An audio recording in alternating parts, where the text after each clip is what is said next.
এখনকার অবস্থা কি সেখানে?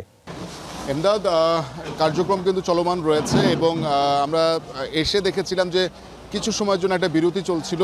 এখানে আমরা যে দৃশ্য দেখছি যে এই মুহূর্তে আসলে দ্বিতীয় তলার ভাঙচুরের কাজ চলমান রয়েছে এক্সকাভেটরের মাধ্যমে এবং এখানে সামনের যে বারান্দার অংশ ছিল, নিচতলার অংশ ছিল, সেগুলা ভেঙে যে একটা স্তূপ তৈরি হয়েছে, সেই স্তূপ না সরানো পর্যন্ত এক্সকাভেটর এখানে আসলে প্রবেশ করতে পারছিল না।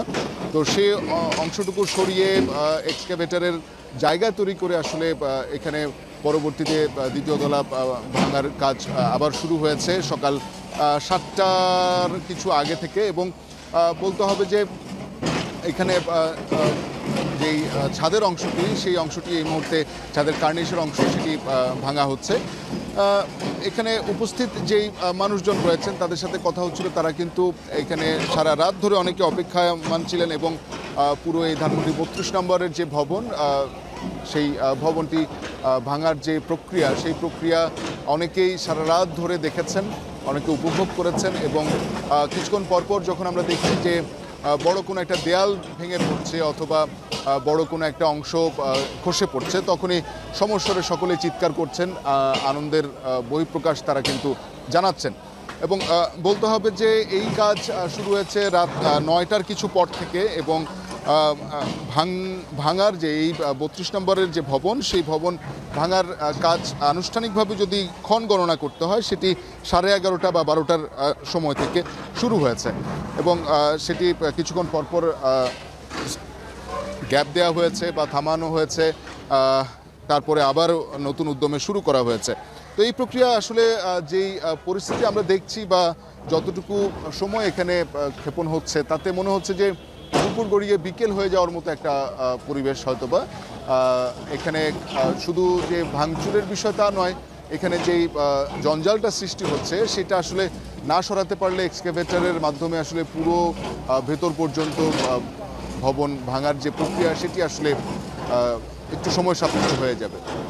তবে এখানে যেই জনতা উপস্থিত রয়েছেন, আমরা দেখছি যে রাতভর তারা কিন্তু এখানে উপস্থিত ছিলেন এবং তারা কিন্তু অনেকে মোবাইলে ভিডিও ধারণ করে রাখছেন, অনেকে নিজেদের মধ্যে সলা পরামর্শ করছেন এবং যেমনটি বলছিলাম যে কিছুক্ষণ পরপর তাদের ভিতরে কিন্তু এক ধরনের উদ্দীপনা কাজ করছে। যখনই একটা বড় কোনো একটা দেয়াল ধসে পড়ছে অথবা বড় কোনো একটা অংশ ভেঙে পড়ছে, তখনই তাদের একটা স্লোগান আমরা কিন্তু এখানে শুনতে পাচ্ছি। এখানে ছাত্র জনতার সাথে কথা হচ্ছিল, তারা কিন্তু বলছিলেন যে আসলে আওয়ামী লীগের যেই শাসনামল, সেই শাসনামলের যেই ইতিহাস অথবা তাদের যেই কর্মকাণ্ড, সেই কর্মকাণ্ডের প্রায়শ্চিত্ত হিসাবেই তারা এই ভবনটি ভেঙে দিচ্ছেন এবং এটি ধূলিসাৎ হয়ে যাচ্ছে বা করে দেওয়া হচ্ছে, মাটির সাথে মিশিয়ে দেওয়া হচ্ছে।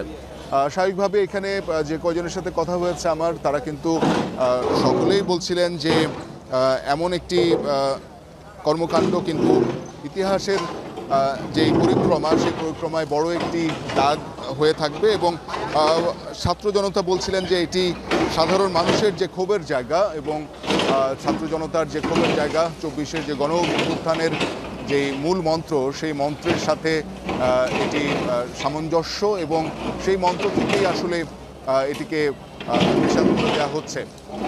এবং সাধারণ জনতা যে এখানে উপস্থিত রয়েছেন, তারা কিন্তু পুরো কাজটি, পুরো কর্মকাণ্ডটি কিন্তু রাতভর এখানে উপস্থিত থেকে দেখছেন। এবং আমরা দেখছি যে পার্শ্ববর্তী যে ট্রাস্টি বিল্ডিংটা রয়েছে, সেই বিল্ডিংয়ের ছাদে অবস্থান নিয়েছে ছাত্র জনতা এবং তারাও কিন্তু পুরো কাজটি তদারকি করছেন, দেখছেন এবং অনেকেই মোবাইলে ভিডিও ধারণ করছেন।